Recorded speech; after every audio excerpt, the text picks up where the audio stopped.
ये कहानी है 12-13 साल के एक छोटे से गरीब बच्चे की, जिसकी सोच बहुत ही नेक और आज की इस दुनिया के लोगों से बिल्कुल अलग थी। और इस कहानी में दूसरा कैरेक्टर जिसका नाम विवेक था, जो थोड़ा घमंडी और ओवरथिंकर था, जिसके बड़े भाई ने उसे बर्थडे पर एक शानदार कार गिफ्ट करी। विवेक बहुत ज्यादा खुश हुआ और सोचने लगा कि शाम होगी और मैं इस चमचमाती कार को लेकर लॉन्ग ड्राइव पर निकलूंगा, बहुत मजा आएगा। जैसे ही शाम होती है, विवेक अपनी ब्रांड न्यू कार जो गिफ्ट में मिली थी उसे लेकर के सड़क पर निकल गया।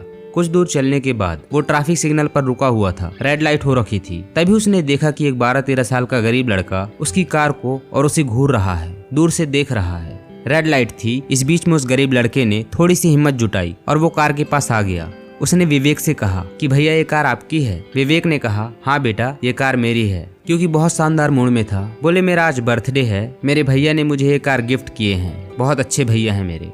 वो गरीब लड़का बड़े प्यार से उस कार को देख रहा था और कुछ सोच रहा था।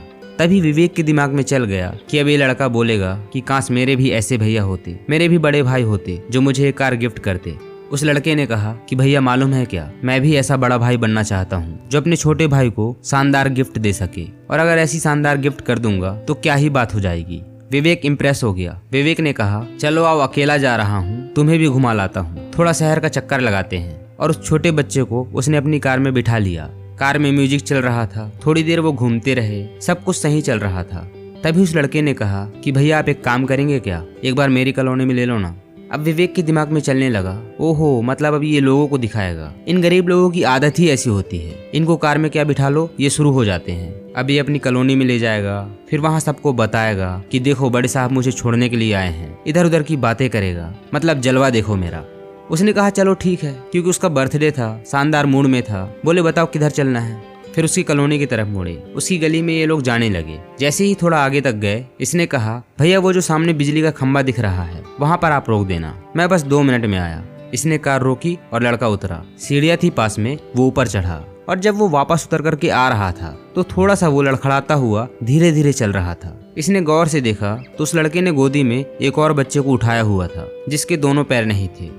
जब वो बच्चा नीचे उतरा, 12-13 साल का गरीब लड़का, तो उसने बताया कि भैया ये मेरा छोटा भाई है। और उसने छोटे भाई से कहा कि ये देख, मैं इस कार में इन भैया के साथ आया हूँ। तुझे पता है इनके बड़े भाई ने बर्थडे पर इन्हें ये शानदार कार गिफ्ट करी है। देखना जब मैं भी बड़ा आदमी बन जाऊंगा, पढ़ाई करूंगा, बहुत अच्छी मेहनत करूंगा, तब तेरे लिए भी ऐसी ही न्यू ब्रांड चमचमाती कार लेकर के आऊंगा। फिर हम मार्केट में चलेंगे, बताता हूँ ना मैं तुझे कि किस तरीके की ड्रेसेस मिलती है वहाँ पर, शानदार ड्रेसेस खरीदूंगा तेरे लिए।